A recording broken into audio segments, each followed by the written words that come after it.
আল্লাহ রাসূল সাল্লাল্লাহু আলাইহি ওয়াসাল্লাম বলতেছেন, আল্লাহ রাব্বুল আলামিন এই রাত্রে প্রথম আসমানের দিকে এসে বলে, ও বান্দা, কার রিজিক লাগবে আমার কাছে চাও, আমি রব বসে আছি তোমাকে রিজিক দেওয়ার জন্য।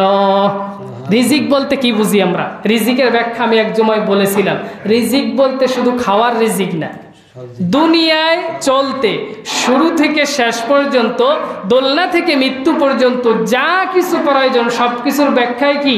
রিজিক। সবকিছুর কি? রিজিক।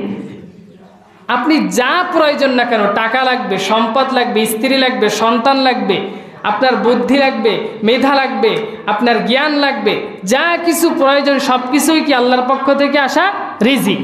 তাহলে সেই রিজিক আমাদের আল্লাহর কাছে চাইতে হবে না? যদি না চাই তাহলে দেবে?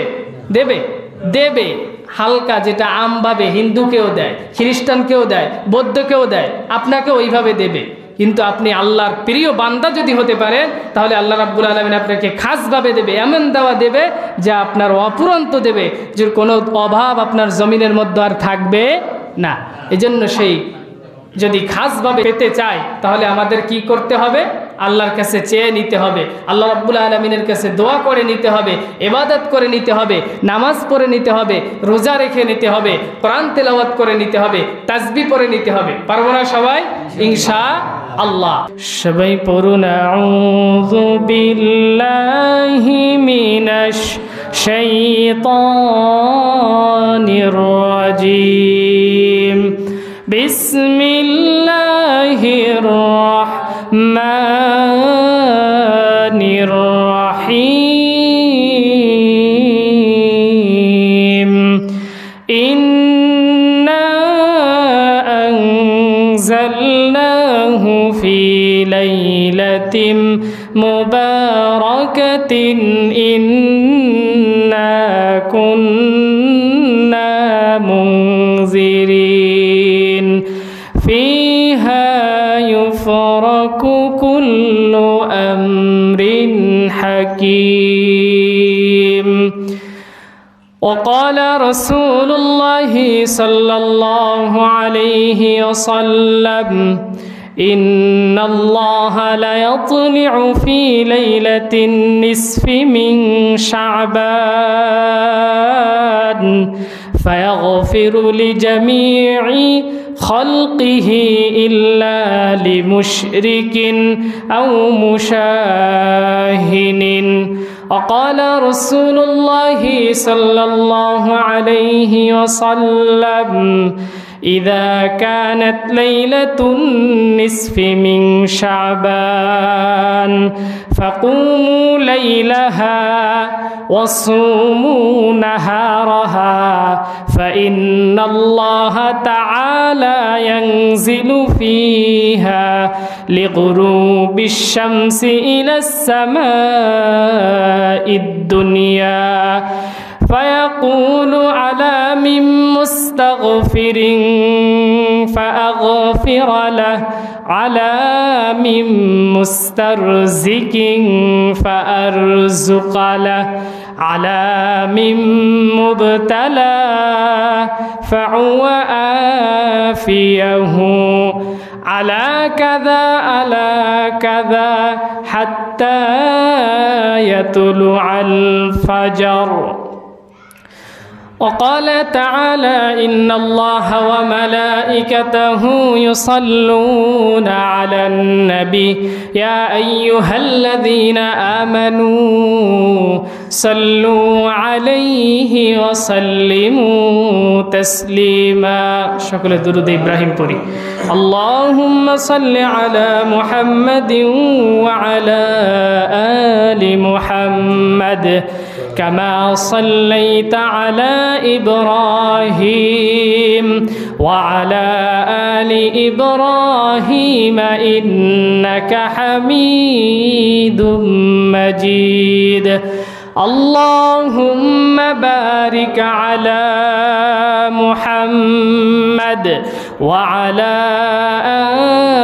آل محمد كما باركت على إبراهيم وعلى آل إبراهيم ইন্নাকা হামিদুম মাজিদ।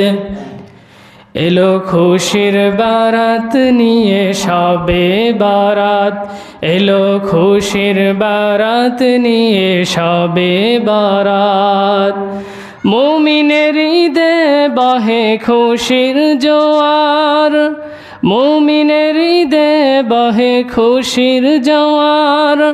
হবে পূর্ণ রাতের মুলাকাত, এলো খুশির বারাত নিয়ে শবে বারাত। মসজিদে মসজিদে খুশির এলান, গুনগুন গুনগুন সুরে তসবিহ কোরআন। মসজিদে মসজিদে খুশির এলান, গুনগুন গুনগুন সুরে তসবিহ কোরআন। পাড়ায় পাড়ায় পরে নতুন সারা, উপচে পরে প্রাণের খুশির সারা। পাড়ায় পাড়ায় পরে নতুন সারা, উপচে পরে প্রাণের খুশির সারা। হবে রবের তরে ইবাদত, এলো খুশির বারাত নিয়ে শবে বারাত। আলহামদুলিল্লাহ, শুকরিয়া আদায় করে নিচ্ছি সেই মহান মনিবের দরবারে যিনি আমাদেরকে অতি মূল্যবান একটি দিনে, জুমার দিনে মসজিদে আগে আগে আসার বসার কিছু কথা বলা এবং শোনার তৌফিক দান করতেছেন, করবেন। সেই মহান মনিবের দরবারে দিল থেকে সকল শক্তি উজাড় করে দিয়ে সেই মহান মালিকের কালিমাতুশ শুকরিয়া জবান ছেড়ে আদায় করি আলহামদুলিল্লাহ। আজকে হলো 14ই শাবান, আবার 14ই ফেব্রুয়ারি। 14ই শাবান এটা আরবি মাসের দিক থেকে আল্লাহ রসুল সাল্লাল্লাহু আলাইহি ওয়াসাল্লাম জানিয়েছেন 14ই শাবান দিবাগত রাতটা অত্যন্ত দামি একটি রাত। কার কাছে? আল্লাহ রব্বুল আলামিনের কাছে। আল্লাহ রব্বুল আলামিন বলতেছেন এই রাতটা অত্যন্ত দামি একটি রাত। ইনশাআল্লাহ আমরা আজকে জুমার খুতবার মধ্যে সারসংক্ষেপ কিছু ধারণা দেওয়ার চেষ্টা করব এই রাত সম্পর্কে আপনাদেরকে। আল্লাহ যদি রব্বুল আলামিন আমাদেরকে তৌফিক দেয় ইনশাআল্লাহ। আমাদের সমাজে এই শবে বারাতটা নিয়ে বাড়াবাড়িও আছে, সারাসারিও আছে। কিছু লোক বলে শবে বারাত বলতে কিছুই নাই, বেদাত, সরাসরি বেদাত ঘোষণা করে দেয়। আবার কিছু লোক আছে এমন এমন কাজ করে এই রাত্রে এবং এই দিনে যেটা ইসলামে কখনো সমর্থন করে না। এজন্য ইসলাম নিয়ে, কোরআন নিয়ে কখনো বাড়াবাড়িও করা যাবে না, সারাসারিও করা যাবে না। আল-ইয়াওমা আকমালতু লাকুম দীনাকুম ওয়া আতমামতু আলাইকুম নি'মাতি ওয়া রাদিতু লাকুমুল ইসলাম দীনা। আল্লাহ রসুল সাল্লাল্লাহু আলাইহি ওয়াসাল্লাম বলেছেন তোমাদের মাঝে আমি দিনকে কি করলাম? পরিপূর্ণ করে দিলাম। সামান্যটুকুও কিছু বাকি আমি রেখে যাইনি, সব কিছু পরিপূর্ণ হয়ে গেছে। তোমরা দুনিয়ার মধ্যে কোরআন এবং হাদিস দ্বারা আল্লাহ রব্বুল আলামিনের বাণী এবং আমি রাসূলের বাণী দ্বারা সমাজের মধ্যে সংশোধন করার চেষ্টা করবে সব সমস্যার। এজন্য এই দিন, বিভিন্ন বিষয়, ইসলামের বিভিন্ন ধরনের মতবাদ, এগুলো নিয়ে আমরা বাড়াবাড়িও করতে পারি না, সারাসারিও করতে পারি না। একটা কথা মনে রাখবেন সব সময়, আমার না জানা না থাকার কোনো দলিল নয়। সবাই বলেন, আমার না জানা না থাকার দলিল নয়। আমি যেটা জানি না কিন্তু আমি বলে দিতে পারি না যে কোরআন হাদিস এটা নাই। আমি জানি না, হয়তো অন্য একজন জানে, কিন্তু না থাকার কোনো দলিল আছে? আমার সমাজে দেখবেন রিক্সা চালক ভাইয়েরা, ভ্যান চালক ভাইয়েরা, মাঠে কাজ করে বিভিন্ন ভাইয়েরা, জেনারেল পড়ুয়া ভাইয়েরা, বিভিন্ন সমাজের বিভিন্ন শ্রেণীর পেশার ভাইয়েরা বিভিন্ন সময় বিভিন্ন মাসলা দেয়। প্রায় সময় রাস্তাঘাটে চলার সময় দেখবেন ভ্যানে উঠলে, রিক্সায় উঠলে, বাসে উঠলে মানুষজন বলে কোরআন হাদিসে এটা নাই। যদি জিজ্ঞাসা করা হয়, ভাই তুমি এটা কোথায় পাইলা যে কোরআন হাদিসে নাই, তুমি কি কোরআন হাদিস পড়ছো? বলবে কোরআন হাদিসে নাই। আসলে কি কোরআন হাদিস পড়ে নাই, আপনি পড়েন নাই অথবা আপনি জানেন না, এই জন্য যে নাই এই শব্দ বলা যাবে না। আমি জানি না, অন্য একজন জানে, সে জানে না, অন্য একজন জানে। না থাকার কি কোনো এরকম দলিল বলা যাবে? বলা যাবে না। এজন্য আমরা যারা জানি না এটা স্বীকার করার চেষ্টা করব, কিন্তু যে একজনের কাছ থেকে হঠাৎ একটা জিনিস শুনলাম আর সমাজের মধ্যে প্রচার করে দিলাম, ফিতনা সৃষ্টি করলাম, এটা করা যাবে না। এ থেকে আমাদের বিরত থাকতে হবে। আমার না জানা না থাকার দলিল নয়, আমি জানি না কিন্তু অন্য একজন জানে। এজন্য আমাদের সমাজে এই ফিতনাগুলো আমরা ফ্যাসাদ সৃষ্টি করব না কখনো। 2 নম্বর বিষয় যেটা হলো শবে বরাত। এই শব্দটা শবে বরাত, শবে শব্দটা হলো ফার্সি। কি শব্দ? ফার্সি শব্দ। শবে মানে রাত। কি শবে অর্থ কি? রাত। বরাত শব্দের অর্থ হলো কর্তন করা, অর্থাৎ মুছে দেওয়া অথবা মুছে ফেলা। অর্থাৎ এই রাত্রে আল্লাহ রাব্বুল আলামিনের অসংখ্য বান্দার গুনাহ আল্লাহ রাব্বুল আলামিন কর্তন করে দেয়, মুছে দেয়। এজন্য এটাকে বলা হয়েছে শবে বরাত। কি বলা হয়েছে? শবে বরাত। আমাদের সমাজে যেই নামটা প্রচারিত, আমাদের সমাজে কিছু মানুষ একদম বলে যে শবে বরাত নাই। আরে ভাই, নামাজ শব্দও তো কোরআনে হাদিসে নাই, রোজা শব্দও তো কোরআন হাদিসে নাই। কোরআন হাদিসে কি রোজা আছে? কোরআন হাদিসে আছে হলো সিয়াম। কি আছে? সিয়াম আছে। রোজা তো আর নাই। রোজা শব্দ তো বাংলা, এটা কি কোরআন হাদিসে আছে? নামাজ, এটা কি কোরআন হাদিসে আছে? কোরআন হাদিসে আছে হলো সলাত। কি আছে? সলাত। তা কোরআন হাদিসে তো আপনার এই শবে বরাত শব্দও নাই, কিন্তু হাদিসে আছে কি? লাইলাতুন নিসফি মিন শাবান। যেরকম সলাত সিয়াম, ঠিক তদ্রুপ হাদিসের মধ্যে আসছে লাইলাতুন নিসফি মিন শাবান, 14 দিবাগত রাত্রে শাবান মাসে। এটা আল্লাহ রাব্বুল আলামিনের কাছে অত্যন্ত গুরুত্বপূর্ণ একটি রাত, কিন্তু আমাদের সমাজের মানুষ বলে নাই। এজন্য নাই শব্দ বলা যাবে না। হ্যাঁ, কিছু বাড়াবাড়ি সারাসারি আছে, এটা নিয়ে সামনে ইনশাল্লাহ কথা বলবো। আল্লাহ রসুল সাল্লাল্লাহু আলাইহি ওয়াসাল্লাম বলেছেন, 1 নম্বর পয়েন্ট একটু বোঝার চেষ্টা করবেন যেন আমাদের ভিতর যে কনফিউশন আছে এটা যেন দূর হয়ে যায়। ইন্নাল্লাহা লা ইয়াতলিউ ফি লাইলাতিন নিসফি মিন শাবান ফায়াগফিরু লিজামিই খালকিহি ইল্লা লিমুশরিকি আও মুশাহিনিন।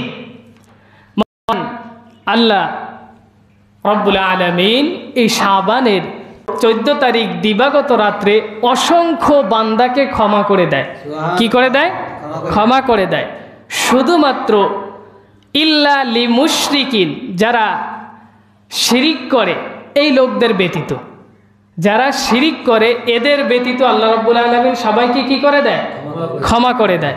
এবং আও মুশাহিনিন, যারা সমাজের মধ্যে দ্বন্দ্ব, ফ্যাসাদ, হিংসা, বিদ্বেষ সৃষ্টি করে, এই 2 শ্রেণী ব্যতীত আল্লাহ রাব্বুল আলামিন এই রাত্রে সব ধরনের বান্দাদের জীবনের গুনাহ খাতাগুলো কি করে দেয়? মাফ করে দেয়। এটা কার কথা? আল্লাহর রাসূলের কথা। কার কথা? আল্লাহর রাসূলের কথা। রাসূল কি কখনো মিথ্যা কথা বলে? সন্দেহ আছে কোনো ধরনের? তার কথা কি নিঃসন্দেহে সত্য, এতে কোনো সন্দেহ নাই। আল্লাহর রাসূল সাল্লাল্লাহু আলাইহি ওয়াসাল্লাম বলেছেন, আল্লাহ রাব্বুল আলামিন শাবান মাসের 14 তারিখ দিবাগত রাত্রে অসংখ্য বান্দাকে ক্ষমা করে দেয়।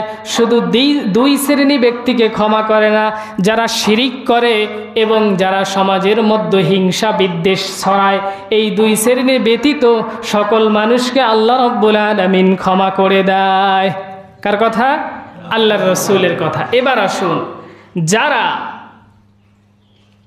শিরিক করে, যারা মাথা আল্লাহ রাব্বুল আলামিনের কাছেও ঠেকায় আবার পীরের কাছেও গিয়েও ঠেকায়, তাদের কি ক্ষমা করবে? করবে? কখনোই ক্ষমা করবে না। আল্লাহ রাব্বুল আলামিন ক্ষমা করবেন তাদের যারা একমাত্র ইলাহা মানে কাকে? আল্লাহকে, আল্লাহর সঙ্গে কোনো ধরনের অংশীদার করে না, কোনো ধরনের শিরিক করে না, কোনো কিছুই আল্লাহর সঙ্গে মিশানো যাবে না। যারা কয়েকদিন আগে এই আমাদের পাশে যে অনুষ্ঠান হলো এখানে যারা গিয়ে মাথা ঠেকাইছে তাদেরকে আল্লাহ ক্ষমা করবে? করবে? করবে? কখনোই ক্ষমা করবে না। কারণ তারা কি করেছে? শিরিক করেছে। আর শিরিক করলে তাদেরকে ক্ষমা করে না, এই কথা কার? আমার না আল্লাহর রাসূলের? আল্লাহর রাসূলের। তাহলে তো কোনো সন্দেহ নাই তাদেরকে আল্লাহ রাব্বুল আলামিন ক্ষমা করবে না। এবং যাদের মধ্যে হিংসা বিদ্বেষ আছে, কি আছে? হিংসা বিদ্বেষ আছে। আমাদের সমাজে দেখবেন কিছু লোক মানুষদেরকে দেখতে পারে না, আছে না? মানুষদেরকে দেখতে চায় না, অথবা মানুষদেরকে দেখছে একটু ভালো হইতেছে, পাশের বাড়ি দেখতেছে যে একটু বিল্ডিং করবে, ইট আনতেছে, তার মনের মধ্যে হিংসায় জ্বলে ওঠে, আছে না? বিভিন্ন ধরনের হিংসা মনের মধ্যে থাকে। পাশের বাড়ির ভাইয়ের ছেলে ইঞ্জিনিয়ার হয়েছে, ডক্টর হয়েছে, ব্যারিস্টার হয়েছে, এই হিংসায় সে জলে পুরে স্থায়ী হয়ে যাচ্ছে, আছে না? পাশের বাড়ির ছেলেটা চাকরি পেয়েছে, আমার ছেলে চাকরি পায়নি, হিংসায় বিদ্বেষে জলে পুরে ছাই হয়ে যাচ্ছে। কিভাবে ফিতনা সৃষ্টি করবে, কিভাবে দলাদলি সৃষ্টি করবে, চেষ্টা চালিয়ে যাচ্ছে। আর আল্লাহর রাসূল সাল্লাল্লাহু আলাইহি ওয়াসাল্লাম বলেছেন, সমাজের মধ্যে এই কাজগুলো যারা করে তাদেরকে আল্লাহ রাব্বুল আলামিন কখনো ক্ষমা করবে না। তাহলে কয় শ্রেণীর লোককে ক্ষমা করবে না? দুই শ্রেণী। কি কি? যারা শিরিক করে এবং হিংসা বিদ্বেষ যারা মানুষের মধ্যে ছড়ায়, তাদেরকে আল্লাহর রাসূল বলেছেন আল্লাহ রাব্বুল আলামিন এই রাত্রে ক্ষমা করবে না, এদের ছাড়া সবাইকে ক্ষমা করে দিবে। এবার আসুন, যারা ফজরের সালাত আদায় করেনি, জোহরের সালাত আদায় করেনি, এশার সালাত আদায় করেনি, কিন্তু সারা রাত নফল ইবাদত করেছে, আল্লাহ রাব্বুল আলামিন কি তাদের ক্ষমা করবে? করবে? কখনোই ক্ষমা করবে না। আপনি আল্লাহর হুকুম মানবেন, তারপরে নফল ইবাদত করবেন, এই রাত্রে দোয়া করবেন, তাহাজ্জুদ করবেন, আল্লাহ রাব্বুল আলামিন আপনাকে ক্ষমা করে দিবেন, মাফ করে দিবেন। কিন্তু আপনি সারাদিন 5 ওয়াক্ত নামাজের 1 ওয়াক্ত আল্লাহর সামনে হাজিরা দিলেন না, আর রাতের বেলা এসে সারা রাত মসজিদে ইবাদত করলেন, নফল ইবাদত যেটা করলে সওয়াব, না করলে গুনাহ নাই, এই ইবাদত করলেন, তাহলে আপনাকে আল্লাহ ক্ষমা করবে? কখনো করবে? কখনো করবে না। আরও কয়েকটা অপশন আছে, কিছু কিছু হাদিসের মধ্যে এসেছে, যারা পিতামাতার সঙ্গে ভালো আচরণ করে না তাদেরকে আল্লাহ রাব্বুল আলামিন কি ক্ষমা করবে না। এরকম সন্তান কি আমাদের সমাজে নাই যে পিতামাতার সঙ্গে খারাপ ব্যবহার করে? আছে না? এদেরকেও আল্লাহ রাব্বুল আলামিন কি করবে না? ক্ষমা করবে না। এজন্য আমাদেরকে যদি ক্ষমা পেতে হয় তাহলে এই কাজ থেকে কি করতে হবে? ফিরে আসতে হবে। যদি ফিরে আসতে পারি তাহলে আল্লাহর রাসূলের ঘোষণা, আল্লাহ রাব্বুল আলামিন এই 14 তারিখ দিবাগত রাত্রে তাদেরকে কি করে দেবে? ক্ষমা করে দিবে। কিছু কিছু হাদিসে উল্লেখ করা হয়েছে যে এই রাত্রিতে ভাগ্য অনুলিপি করা হয়, অনেকে বলে আমাদের সমাজে, কিন্তু এই হাদিসগুলো অত্যন্ত দুর্বল, অত্যন্ত দুর্বল, এর কোনো সহি সনদ নাই। সহি সনদ কি নাই। আমাদের সমাজে আপনারা শুনেছেন না, আপনারা যারা মুরব্বী আছেন আপনারা শুনেছেন আগে হয়তো আলোচনায় বিভিন্ন জায়গায়, যে এই রাত্রে আল্লাহ রাব্বুল আলামিন ভাগ্য পরিবর্তন করে, ভাগ্য লিপিবদ্ধ করে, কিন্তু আসলে এই কথাটা সঠিক নয়। অনেকে বলে থাকে এই রাত্রে ভাগ্য লিখন করে, যেরকম কোরআনের একটা দলিল তারা দিয়ে থাকে। আল্লাহ রাব্বুল আলামিন বলেছেন, ইন্না আনজালনাহু ফি লাইলাতিন মুবারাকাতিন ইন্না কুন্না মুনজিরিন ফিহা ইউফরাকু কুল্লু আমরিন হাকীম। কোরআনের এই আয়াতটা অসংখ্য মুফাসসিরিন কিরাম ব্যাখ্যা করেছে। কিছু কিছু মুফাসসিররা ব্যাখ্যা করেছে এই আয়াতের মধ্যে আল্লাহ রাব্বুল আলামিন যে কথাটা বলেছে, আমি তো অবতীর্ণ করেছি এক মুবারক রজনী, আমি তো সতর্ককারী ও রজনীতে প্রত্যেক গুরুত্বপূর্ণ বিষয় লিপিবদ্ধ করি। অর্থাৎ আল্লাহ রাব্বুল আলামিন তাফসীরের মধ্যে এসেছে, এই আয়াতের মধ্যে বুঝাইছে কিছু কিছু মুফাসসিররা বলেছে শবে বরাতের কথা বলা হয়েছে, কিন্তু তাফসির ইবনে কাসির অসংখ্য তাফসির প্রণেতারা বলেছেন আল্লাহ রাব্বুল আলামিন সরাসরি এই আয়াতের মধ্যে শবে কদরের কথা বলেছেন। কোন রাত্রের কথা?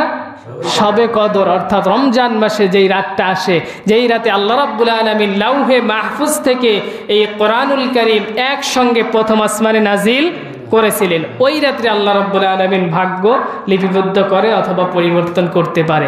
কিন্তু শবে বরাতের রাত্রে যে কথাটা আছে এটা সঠিক নয়। এটা কি নয়? সঠিক নয়। এজন্য এই ধরনের ভুল ধারণা আমাদেরকে পৃথক করতে হবে, আমাদের থেকে সরিয়ে দিতে হবে। যে এই রাত্রে আমি যদি সারা রাত ইবাদত করি, ফজরের সালাত আদায় করিনি, জোহরের সালাত আদায় করিনি, আসর পড়েনি, মাগরিব পড়েনি, ঈশা পড়েনি, কিন্তু সারা রাত মসজিদে ইবাদত করেছে, কারণ আজকে ইবাদত করি, কারণ আজকে তো আমার ভাগ্য লেখা হবে, সারা বছর আমি কি করব, কি খাবো, এইসব লেখা হবে। যদি আমি আল্লাহর ইবাদত করি তাহলে আল্লাহ তাআলা খুশি হয়ে হয়তো আমার জন্য সব ভালো ভালো জিনিস লিখে দিবে। হ্যাঁ, এজন্য আমাদেরকে এরকম চিন্তা ভাবনা করা যাবে না। আপনি এই রাত্রে ইবাদত করবেন শুধুমাত্র মাপ পাওয়ার জন্য। কি পাওয়ার জন্য? মাপ পাওয়ার জন্য। কারণ আল্লাহর রাসূল বলেছেন এই রাত্রে আল্লাহ রাব্বুল আলামিন অসংখ্য বান্দাকে কি করে দেয়? ক্ষমা করে দেয়। এই ক্ষমা পাওয়ার জন্য ইবাদত করব, মাপ পাওয়ার জন্য ইবাদত করব, নফল ইবাদত যত পারি করব, কারণ এবং দোয়া করব, কিছু সময় কোরআন তেলাওয়াত করব, কিছু সময় তাসবিহ জপব, কিছু সময় আবার আল্লাহ রাব্বুল আলামিনের কাছে হাত তুলে কান্নাকাটি করব। কারণ আদ-দুআ মুখুল ইবাদা, সকল ইবাদতের মগজ হলো কি? দোয়া। কি? দোয়া। এই কারণে আমরা এই রাত্রে ইবাদত বন্দেগী করব, তাহাজ্জুদের সালাত আদায় করব, কিন্তু ভাগ্য লিপিবদ্ধ হবে এরকম চিন্তা ভাবনা মনের মধ্যে রেখে ইবাদত করা যাবে না। বুঝছেন দ্বিতীয় পয়েন্টটা? এবার তৃতীয় নম্বর পয়েন্টে আসি।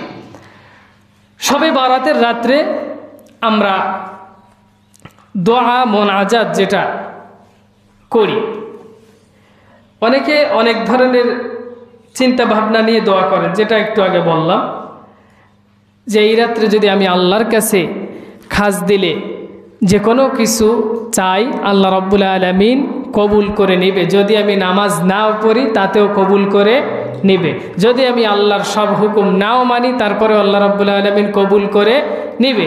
কারণ একটা হাদিসের মধ্যে এসেছে যে আল্লাহর রাসূল সাল্লাল্লাহু আলাইহি ওয়াসাল্লাম বলেছেন যে আল্লাহ রাব্বুল আলামিন অন্য দিনে যখন রাত্র ভারী হয়, রাত্র গভীর হয়, তাহাজ্জুদের সময় আসে, তখন আল্লাহ রাব্বুল আলামিন প্রথম আসমানে নেমে এসে, কোন আসমানে নেমে আসে?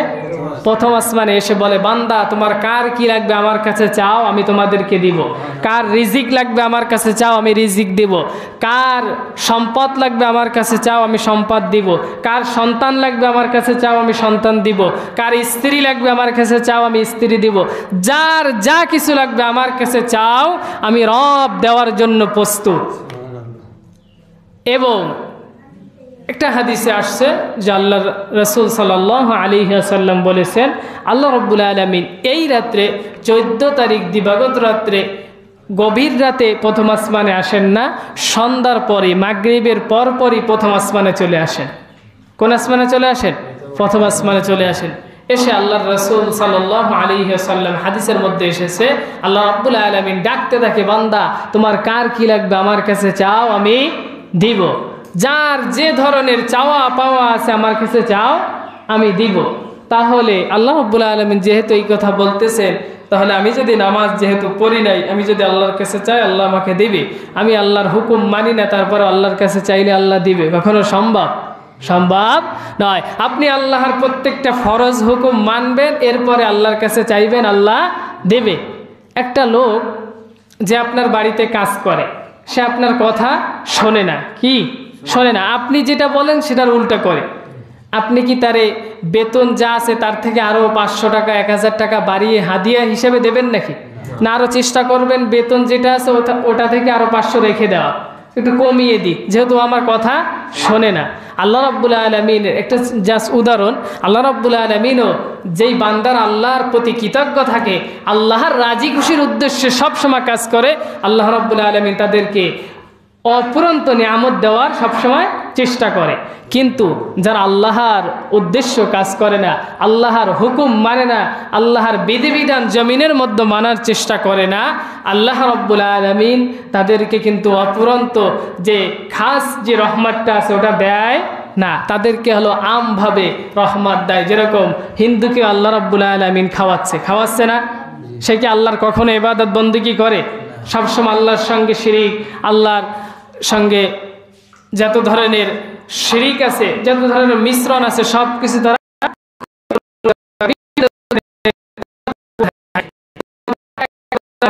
কখনো মানে না। কিন্তু তারপরও আল্লাহ তাদের খাওয়ায় না, তাদের পড়ায় না, তাদের রিজিক দেয় না, তাদের সন্তান দেয় না, তাদের স্ত্রী দেয় না, সব কিছু দেয় না।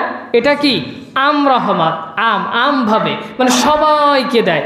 ঢালা দাওয়াত আছে না, আজকে যারা আসছেন সবাই আমার বাড়ি দাওয়াত, জুমার পরে এলান দিয়ে দিল একজন, আমার বাড়ি অনুষ্ঠান আছে সবাই যাবেন। আর একজন বাড়ি অনুষ্ঠান করছে, দাঁড়ায় রয়েছে, 5-6 জনকে গুইনে বাইসে দাওয়াত দিবে। এই দাওয়াত আর ওই দাওয়াত কি এক হবে? একটা হলো খাস, একটা হলো আম। আল্লাহ রাব্বুল আলামিন খাসভাবে যাদেরকে দেয় সেটা হলো যারা আল্লাহর প্রিয় বান্দা। এজন্য আল্লাহর প্রিয় বান্দা যদি হন, আর আপনার জীবনে আপনি যতই আমল করুক না কেন, আপনি মানুষ হিসাবে জীবনে ভুল হওয়ার সম্ভাবনা আছে না নাই? আছে না? পাপ থাকার সম্ভাবনা আছে না নাই? এরকম কেউ বলতে পারবেন যে আমার জীবনে গুনাহ নাই? সম্ভব? তারা যদি আল্লাহ রাব্বুল আলামিনের কাছে এই রাত্রে কান্নাকাটি করে, দোয়া করে, আল্লাহর কাছে ক্ষমা চায়, জীবনের ভুলের জন্য মাপ চায়, আল্লাহ রাব্বুল আলামিন তাদেরকে কি করে দিবেন? ক্ষমা করে দিবেন। এটা কি আমার কথা? হাদিসের কথা, আল্লাহর রাসূল সাল্লাল্লাহু আলাইহি ওয়াসাল্লামের কথা। আমাদের সমাজে নির্ধারিত কিছু সালাতের প্রশ্ন আসে না? শবে বরাতের সময় হুজুর কয় রাকাত সালাত আদায় করব, এরকম প্রশ্ন আসে না? আমরা অনেকে পড়েও থাকি 12 রাকাত, 14 রাকাত, 10 রাকাত, 20 রাকাত, বিভিন্ন ধরনের এটা একটা নির্ধারিত সালাত আমরা পড়ার চেষ্টা করি অথবা জিজ্ঞাসা করার চেষ্টা করি হুজুরদের কাছে। এরকম নির্ধারিত হাদিসের মধ্যে কোনো সহি সনদ দ্বারা প্রমাণ নাই যে 10 রাকাত সালাত আদায় করতে হবে, 20 রাকাত সালাত আদায় করতে হবে, 30 রাকাত সালাত আদায় করতে হবে, সারা রাত ব্যাপী সালাত আদায় করতে হবে, এরকম কোনো দলিল নাই। নফল ইবাদত আপনি সারা বছর করতে পারবেন, কিন্তু যেহেতু হাদিসের মধ্যে এসেছে এই রাত্রটা দামি, সেই ক্ষেত্রে আপনি এই রাত্রে একটু বেশি বেশি নফল ইবাদত করার চেষ্টা করবেন। কারণ যদি আপনি আল্লাহকে রাজি খুশি করতে পারেন, আল্লাহ রাব্বুল আলামিন আপনাকে ক্ষমা করবে। কিন্তু রাজি খুশি না করে শুধু নাক টেনে ঘুমাবেন, তাহলে আল্লাহ রাব্বুল আলামিন ক্ষমা করবে? সম্ভব নয়। ক্ষমা যদি চাওয়ার মতো চাওয়া যায় তাহলে ক্ষমা করা যায়, কিন্তু যদি ক্ষমা না চায় তাহলে কি তাকে ক্ষমা করা যায় না। একজন যদি ভুল করে, সে যদি বারবার ভুলের জন্য ক্ষমা চায়, ভাই আমাকে ক্ষমা করে দেন, আমাকে ক্ষমা করে দেন, যত বড় ভিতরের মধ্যে হিংসা থাকুক না কেন, বিদ্বেষ থাকুক না কেন, কষ্ট থাকুক না কেন, তারপরেও বারবার বলার কারণে ওই ব্যক্তিকে মানুষ ক্ষমা করে দেয়। ঠিক আল্লাহ রাব্বুল আলামিনের কাছেও যদি আমরা হাত তুলে কান্নাকাটি করে অঝরে কাঁদতে পারি রাতের ঘুমকে বাদ দিয়ে, তাহলে আল্লাহ রাব্বুল আলামিন চাইলেও আমাদের গুনাহকে ক্ষমা করে দিতে পারে। এজন্য বাড়াবাড়িও করা যাবে না, সারাসারিও করা যাবে না। নির্ধারিত কোনো নামাজ নাই, বুঝছেন সবাই? 4 নম্বর পয়েন্টটা কি সবাই বুঝতে পারছেন? নির্ধারিত কোনো সালাত নাই, কিন্তু যে আপনি যদি সারা রাত নফল ইবাদত করেন আপনাকে কেউ নিষেধ করবে না। আপনি যদি সারা রাত কোরআন তেলাওয়াত করেন তাহলেও কেউ নিষেধ করার ক্ষমতা নাই। আপনি যদি সারা রাত দোয়া করেন তারপর আপনাকে নিষেধ করার কেউ ক্ষমতা নাই। কারণ আল্লাহর রাসূল বলেছেন এই রাতটা কি রাত? দামি রাত। কি রাত? দামি রাত। কারণ এই রাত্রে আল্লাহ রাব্বুল আলামিন 2 শ্রেণীর মানুষ বাদে সবাইকে কি করে দেয়?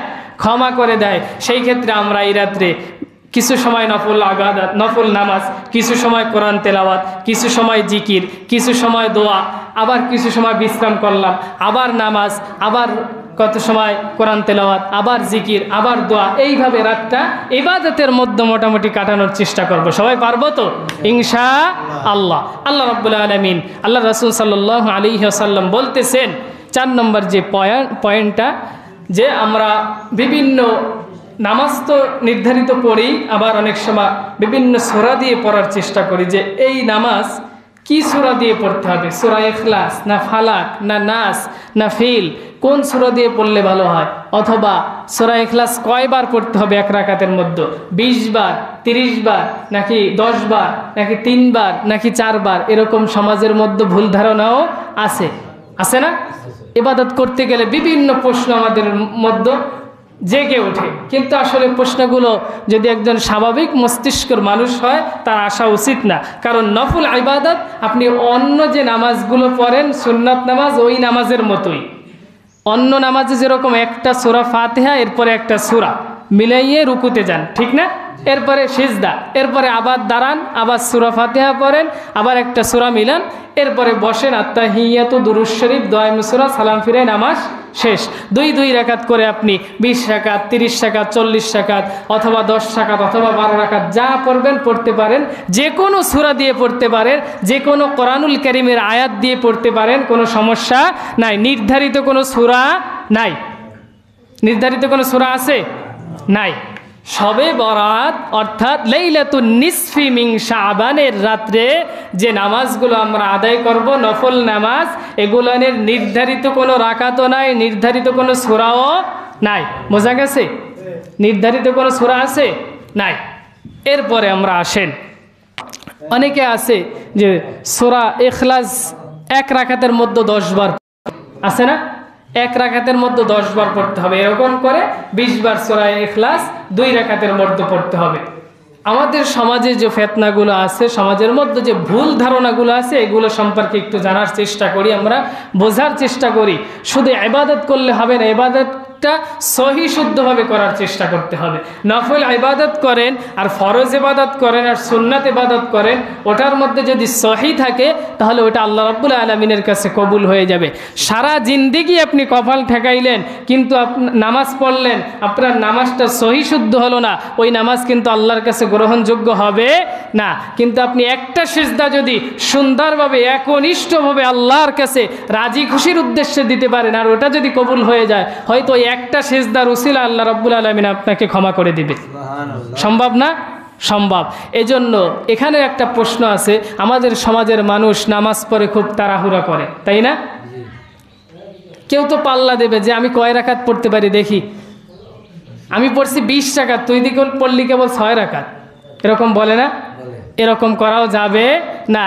যত ধীর স্থিরভাবে আপনি নামাজ পড়তে পারেন, যাদের কোরআনুল কারীমের সূরাগুলো মুখস্থ আছে, আয়াতগুলো মুখস্থ আছে, যতটুকু মুখস্থ আছে, আপনি এক এক রাকাতে দাঁড়িয়ে সুন্দর করে একটার পর একটা তেলাওয়াত করেন, করে সবটুকু শেষ করে 2 রাকাত নামাজ আপনি আধা ঘন্টা বসে পড়েন, কিন্তু একনিষ্ঠভাবে সহিশুদ্ধভাবে আল্লাহকে রাজি খুশির উদ্দেশ্যে পড়েন, তাহলে ওই 2 রাকাতই যথেষ্ট। বা যদি আপনি পারেন তাহলে 20 রাকাত পড়েন, 12 রাকাত পড়েন, 13 রাকাত পড়েন, 10 রাকাত পড়েন, যা পারেন তাই পড়েন, কিন্তু যে আপনি একনিষ্ঠভাবে ধীরে ধীরে পড়তে হবে, সহি শুদ্ধভাবে রুকু সিজদা করতে হবে, তাড়াহুড়া করা যাবে না। যদি করতে পারি তাহলে এই রাত্রের যে নফল ইবাদতগুলো আছে এগুলো আল্লাহ রাব্বুল আলামিনের কাছে কি হবে? গ্রহণযোগ্য হবে। এবং আমাদের কান্নাকাটি যেগুলো আছে, আমাদের বিনয়ী যে স্বভাবটা আছে, এটা আল্লাহর কাছে গ্রহণযোগ্য হবে। এবং হাদিসের ভাষ্য অনুযায়ী আল্লাহ রাব্বুল আলামিনকে কি করবেন? ক্ষমা করে দিবেন। যদি আমরা এভাবে না করতে পারি, নিজের খেয়াল খুশি অনুযায়ী আমাদের বাপদাদা যা করেছে ওই অনুযায়ী যদি করতে চাই, তাহলে ক্ষমা পাওয়া যাবে না। কিছু মানুষ বলবে যে আমাদের আগে যে হুজুররা যা কিছু বলে গেছে, বিভিন্ন ওলামায়ে কেরাম যা কিছু বলে গেছে, আমাদের মুরব্বীরা যা কিছু করে আসছে, হুজুর এগুলো কি সবই ভুল? না, সবই ভুল না। তারা যেটা জানতো তারা সেটা করেছে। যুগ জামানা অনুযায়ী আস্তে আস্তে আপডেট অনুযায়ী এগুলা মোতালার মাধ্যমে হাদিসগুলো সহি সনদ দ্বারা প্রমাণিত হওয়ার কারণে এগুলো আপনাদের মাঝে আমরা প্রচার করার চেষ্টা করি। যদি আপনি চিন্তা করেন যে হ্যাঁ সহি হাদিস যেহেতু আসছে, আমার জাল হাদিস আমি ছেড়ে দিলাম, সহি হাদিস ধরে নিলাম, তাহলে আপনার জন্য আপনি ভাগ্যবান। আর যদি ওইটাই ধরে রাখেন, আপনার ভুলের উপর আপনি অটল থেকে যান, তাহলে আপনার জিন্দিগির ইবাদত কোনো গ্রহণযোগ্য হবে না। এজন্য আমরা সহি শুদ্ধভাবে নফল ইবাদত করি, ফরজ সালাত আদায় করি, ফরজ রোজা রাখি, যাই করি না কেন প্রত্যেকটা সহিভাবে করার চেষ্টা করব। পারবো তো সবাই ইনশাআল্লাহ। এবং একটা হাদিসের মধ্যে এসেছে যে বলা হয়েছে যে রাতের বেলায় সালাত দিনের বেলায় রোজা, রাতের বেলায় কি সালাত, দিনের বেলায় রোজা। এই শাবান মাসের 14 তারিখ দিবাগত রাত্রে সালাত অর্থাৎ ইবাদত বন্দিগি এবং দিনের বেলা রোজা, একটা রোজা প্রমাণিত আছে। এবং এটার সনদ অনেক পুরোপুরি সহি নয়, কিছু কিছু জায়গা দুর্বলও আছে। কারণ হাদিসের সনদ প্রমাণ করতে গেলে একটা জিনিস দেখা লাগে, যত রাবিরা এই হাদিসগুলো বর্ণনা করে এর মধ্যে যদি কোনো একজনের বর্ণনার মধ্যে ভুল ত্রুটি থাকে অর্থাৎ দুর্বলতা থাকে, তাহলে ওই হাদিসকে সহিভাবে ধরা যায় না, ওটাকে গরীবভাবে ধরা হয়, অর্থাৎ ওটা দুর্বলভাবে ধরা হয়। এই রোজাটা আপনারা রাখতে পারেন, কিন্তু সহি একটা হাদিস আপনাদের সামনে আমি উপস্থাপন করতেছি, যেটা হলো আইএমএ 20 রোজা 12 প্রতি মাসের 13, 14, 15, 13, 14, 15 আল্লাহ রসুল সাল্লাল্লাহু আলাইহি ওয়াসাল্লাম প্রতি মাসের আরবি মাসের 13, 14, 15 এই 3 দিন রোজা রাখতো। কয়দিন? 3 দিন। এটা একদম সহি, এতে কোনো গলত নাই। 13, 14, 15, তাহলে 13 তারিখ চলে গেছে, 14 তারিখও চলে গেছে, সামনে কালকে কয় তারিখ? 15 তারিখ। তাহলে এই হাদিসের উপর আপনি আমল করে কালকে রোজা রাখলেন, এটাও হয়ে গেল ওটাও হয়ে গেল, এক ঢিলে 2 পাখি। মানে শবে বরাতের রোজাও রাখতে পারলেন, আপনার মনে যে চাহিদা সেটাও হয়ে গেল, আবার আইয়ামে 20 রোজাও হয়ে গেল, যেটা করেন। আর যদি কেউ আমল করতে চায় প্রতি মাসের 13 তারিখ, 14 তারিখ, 15 তারিখ আমরা 12 মাসই রোজা রাখতে পারি। এবং আল্লাহ রাসূল সাল্লাল্লাহু আলাইহি ওয়াসাল্লাম প্রতি সপ্তাহে 2টা রোজা রাখতো, সোমবার এবং বৃহস্পতিবার। কি বার? সোমবার এবং বৃহস্পতিবার। কারণ সারা সপ্তাহ আমল আল্লাহর রাসূল সাল্লাল্লাহু আলাইহি ওয়াসাল্লাম বলেছেন আল্লাহর কাছে পৌঁছে দেওয়া হয় সোমবার এবং বৃহস্পতিবার। কিবার? সোমবার এবং বৃহস্পতিবার। এবং সারা বছরের আমল আল্লাহর রাসূল সাল্লাল্লাহু আলাইহি ওয়াসাল্লাম বলেছেন আল্লাহ রাব্বুল আলামিনের কাছে পৌঁছানো হয় শাবান মাসে। কোন মাসে? শাবান মাসে, যেই মাসটা এখন কি চলতেছে। হাদিসের মধ্যে এসেছে হযরত আম্মা জানা আয়েশা রাদিয়াল্লাহু তাআলা আনহা বলেছেন আল্লাহর রাসূল সাল্লাল্লাহু আলাইহি ওয়াসাল্লাম অধিকাংশ সময় শাবান মাসে রোজা রাখতেন। গত সপ্তাহে আমরা আলোচনা শুনেছি, অধিকাংশ সময় শাবান মাসে আল্লাহর রাসূল কি রাখতেন? রোজা রাখতেন। সেই ক্ষেত্রে আপনি শবে বরাতে গতকালকে যেটা আছে লাইলাতুন নিসফি মিন শাবান, অথবা আপনি আইয়ামে 20 রোজা যাই বলেন না কেন রাখতে পারেন, কোনো সমস্যা নাই। এরপরে আসেন আল্লাহ রসুল সাল্লাল্লাহু আলাইহি ওয়াসাল্লাম, আমি যে হাদিসটা প্রথমে বলেছিলাম এটা একটু শেষ করি। ইযা কানাত লাইলাতুন নিসফি মিন শাবান ফাকুমু লাইলাহা ওয়া সুমু নাহারাহা। এই যে ফাকুমু লাইলাহা ওয়া সুমু নাহারাহা, অর্থাৎ রাতের বেলায় সালাত, দিনের বেলায় কি রোজা। এই হাদিসটার দ্বারা প্রমাণিত একটা রোজা রাখা যাবে। সেই ক্ষেত্রে আইয়ামে 20 রোজাও হতে পারে, শবে বরাতের রোজাও হতে পারে, 2টা একসাথে আদায় হয়ে যাবে। আমরা যারা রাখবো রাখতে পারি, কিন্তু যদি না রাখি তাহলে কোনো গুনাহ আছে? নেই। আছে? নেই। কিন্তু যদি রাখি সওয়াব আছে না নাই? আছে। যদি আজকে রাত্রে সালাত আদায় করি সওয়াব আছে না নাই? আছে। যদি না পড়ি তাহলে কি গুনাহ আছে? বলে না কেন? নাই। বলতে আপনাদের ভয় লাগে? নাই, গুনাহ নাই। কিন্তু এবার আসেন, যদি আপনি আল্লাহর কাছে ক্ষমা পাইতে চান তাহলে অবশ্যই সালাত পড়তে হবে, দোয়া করতে হবে, জিকির করতে হবে, কোরআনের আলোচনা করতে হবে। কিন্তু বেদাত বলা যাবে না। অসংখ্য হাদিস দ্বারা, প্রায় 15টা 16টা হাদিস দ্বারা প্রমাণিত শবে বরাতে। এজন্য বাড়াবাড়িও করা যাবে না, সারাসারিও করা যাবে না। এরপরে আল্লাহর রাসূল বলেছেন ফা ইন্নাল্লাহা তাআলা ইয়ানজিলু ফিহা লিগুরুবিশ শামসি ইলাস সামাঈদ দুনিয়া ফায়াকুলু আলা মিন মুস্তাগফিরিন ফাআগফিরা লা। আল্লাহ রাব্বুল আলামিন বলেন, আল্লাহর রাসূল বলতেছেন আলা মিন মুস্তাগফিরিন ফাআগফিরা লা, বান্দারা কারা আসো আমার কাছে ক্ষমা চাবা, আসো আমি রব বসে আছি তোমাদেরকে ক্ষমা করে দিব। তুমি জীবনে কত গুনাহ করেছো, যদি সাগরের ফেনা সমানও হয় তোমার জীবনের গুনাহ, আমি রব আমার দ্বারা, আমার রহমতের চাদর দ্বারা, বরকত দ্বারা তোমার জীবনের গুনাহগুলো ক্ষমা করে দিব। এখন যদি ক্ষমা পেতে চাই তাহলে কি বাড়িতে বসে থাকলে হবে? হবে? হবে না। আমরা যদি তাহলে সব থেকে উত্তম স্থান হলো মসজিদ। কিন্তু নফল ইবাদত আল্লাহ রাসূলের হাদিস দ্বারা যেটা সাবেত, ঘরে বসে করা যায়, কোনো সমস্যা নাই যদি ঘরে সেরকম ব্যবস্থা থাকে। এখন যদি ঘরে যান যে আপনার মনের মধ্যে দুর্বলতা আছে যে ঘরে গেলে আমি ঘুমিয়ে পড়বো না, সালাত আদায় করা হবে না, কোরআন তেলাওয়াত করা হবে না, জিকির করা হবে না, ছেলে সন্তানের সাথে কথাবার্তা বলতে বলতে দুষ্টুমি করতে করতে ঘুমিয়ে পড়লাম অথবা বিভিন্নভাবে ঘুমিয়ে পড়লাম, ইবাদত বন্দেগী আর হলো না, সেই ক্ষেত্রে মসজিদে এসে ইবাদত করা কি উত্তম। কিন্তু যদি কেউ ঘরে পরিবেশ থাকে সে করতে পারে, আলহামদুলিল্লাহ, কোনো সমস্যা নাই। তারপরে আল্লাহর রাসূল সাল্লাল্লাহু আলাইহি ওয়াসাল্লাম বলেছেন, আলা মিন মুস্তারজিকি ফাআরযুকালা। আল্লাহর রাসূল সাল্লাল্লাহু আলাইহি ওয়াসাল্লাম বলতেছেন, আল্লাহ রাব্বুল আলামিন এই রাত্রে প্রথম আসমানের দিকে এসে বলে, ও বান্দা, কার রিজিক লাগবে আমার কাছে চাও, আমি রব বসে আছি তোমাকে রিজিক দেওয়ার জন্য। রিজিক বলতে কি বুঝি আমরা? রিজিকের ব্যাখ্যা আমি এক সময় বলেছিলাম, রিজিক বলতে শুধু খাওয়ার রিজিক না, দুনিয়ায় চলতে শুরু থেকে শেষ পর্যন্ত, দোলনা থেকে মৃত্যু পর্যন্ত যা কিছু প্রয়োজন সব কিছুর ব্যাখ্যায় কি রিজিক, সব কিছুর কি রিজিক। আপনি যা প্রয়োজন না কেন, টাকা লাগবে, সম্পদ লাগবে, স্ত্রী লাগবে, সন্তান লাগবে, আপনার বুদ্ধি লাগবে, মেধা লাগবে, আপনার জ্ঞান লাগবে, যা কিছু প্রয়োজন সব কিছুই কি আল্লাহর পক্ষ থেকে আসা রিজিক। তাহলে সেই রিজিক আমাদের আল্লাহর কাছে চাইতে হবে না? যদি না চাই তাহলে দেবে দেবে দেবে হালকা, যেটা আমভাবে হিন্দুকেও দেয়, খ্রিস্টানকেও দেয়, বৌদ্ধকেও দেয়, আপনাকে ওইভাবে দেবে। কিন্তু আপনি আল্লাহর প্রিয় বান্দা যদি হতে পারেন তাহলে আল্লাহ রাব্বুল আলামিন আপনাকে খাসভাবে দেবে, এমন দেওয়া দেবে যা আপনার অপুরন্ত দেবে, যে কোনো অভাব আপনার জমিনের মধ্যে আর থাকবে না। এজন্য সেই যদি খাসভাবে পেতে চায় তাহলে আমাদের কি করতে হবে? আল্লাহর কাছে চেয়ে নিতে হবে, আল্লাহ রাব্বুল আলামিনের কাছে দোয়া করে নিতে হবে, ইবাদত করে নিতে হবে, নামাজ পড়ে নিতে হবে, রোজা রেখে নিতে হবে, কোরআন তেলাওয়াত করে নিতে হবে, তাসবিহ পড়ে নিতে হবে। পারবো না সবাই? ইনশাআল্লাহ। আমাদের সমাজে আর একটা ভুল ধারণা যেটা না বললেই নয়, সেটা হলো আমাদের সমাজে দেখবেন খাবারের আয়োজন করে না?